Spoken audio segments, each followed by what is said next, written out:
Очень удобное приспособление для костра.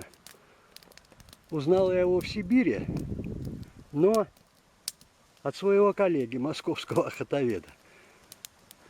Хотя знаю, что это широко применяется, но, честно говоря, кроме как вот у себя, то, что я делаю, не видел. А очень удобно. Любая палка поперек, веревочка и березовый крючок. Двигай котелок вверх, вниз, в сторону, куда угодно. Ничего не подгорит.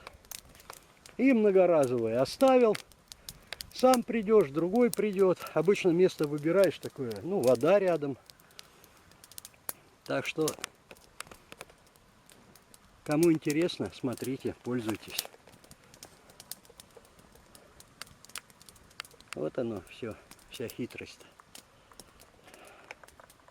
А палку положил он любую между двух деревьев.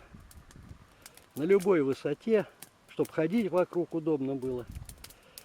Что-то развешивать, сушить. Вот такие дела. Я, кстати, такое приспособление делал вокруг всех своих избушек, которые строил, когда промыслом занимались с приятелем. И у любой избушки, где я больше одних суток жил. Ведь на улице очень часто приходится готовить на костре. Или быстрее, чем на печке, или просто в избе неохота, погода хорошая, или собакам. Так вот, у избы стационарно оборудовать такое вот сам Бог велел. А то вот смотришь на фотографиях, ролики, ну что, рогульки, палки, господи, как туристы хреновые. Избы такие хорошие, видно, охотники матерые, промысловики. А вот мается с этими рогульками. То у них выкипит, то у них подгорит.